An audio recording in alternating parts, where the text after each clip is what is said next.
હજીરા દરિયા કિનારેથી 1.75 કરોડની અફઘાની ચોરસ મળી આવ્યું છે। સુરજી પોલીસે ઝડપી પાડી 3 કિલો જેટલો અફઘાની ચોરસના પેકેટને કબજે લીધા હતા।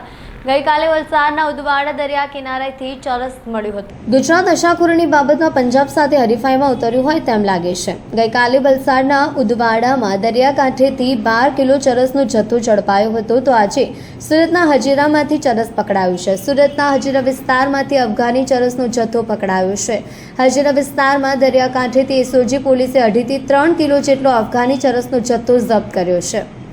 ગઈકાલે 12 ઓગસ્ટે વલસાડના પારડીના ઉદવાડા દરિયા કિનારેથી આજે બિનવારસી હાલતમાં 11.800 કિલોગ્રામ ચરસનો જથ્થો ભરેલા પેકેટ મળી આવતા પોલીસ દોડતી થઈ હતી। માછીમારને સંરક્ષણ દિવાલ નજીક ઉર્દુ ભાષામાં ઉલ્લેખ કરાયેલું પેકેટ મળી આવતા પોલીસને જાણ કરાઈ હતી।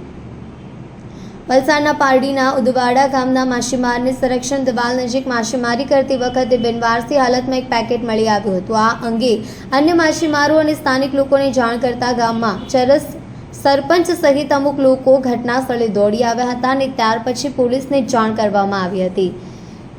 પીઆઈ ગઢવી સહિતની ટીમ ઘટના સ્થળે પહોંચી બિનવારસી હાલતમાં મળી આવેલ પેકેટને બહાર કાઢ્યું હતું। એટીએસ દ્વારા 15 ઓગસ્ટ નિમિત્તે અમને 2-3 પ્રકારની ડ્રાઈવ આપેલી।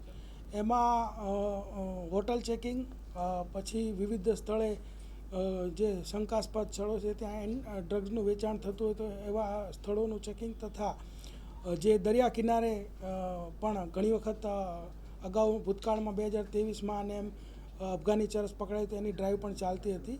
એ દરમિયાનમાં અમારું જે એક ફિશરમેન વોચ ગ્રુપ જે એક્ટિવ છે એમાં ઇન્ફોર્મેશન અમને મળી કે ભાઈ આવા 1-2 પેકેટો મળેલા છે, અહીંયા મળી આવ્યા છે।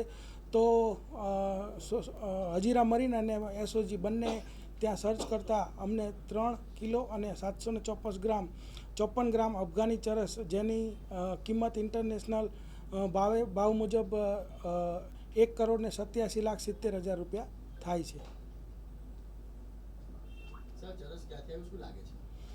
ચરસની અંદર જે અત્યારે જે પેકેટો મળ્યા છે એમાં અફઘાની ચરસ અને સ્ટારબક્સ કોફીના સિમ્બોલ છે। બીજી જે તપાસ છે, અગાઉની પણ જે તપાસો છે ચાલુ છે। અગાઉ 2023ની અંદર અહીંયા સુરત સિટીની અંદર 9 કિલો, 8 કિલો અને 13 કિલો એમાં એસઓજી અને ક્રાઇમ બ્રાન્ચને આવું જ અફઘાની ચરસ મળેલું છે, જેની કુલ કિંમત 15 કરોડ ને 45 લાખ જેટલી થાય છે। આ ઉપરાંત તાજેતરમાં જ વલસાડમાં ઉદવાડામાં લગભગ 6 કરોડનું આવું ચરસ મળેલું છે અને વલસાડમાં જ 13 કરોડનું ચરસ મળેલું છે।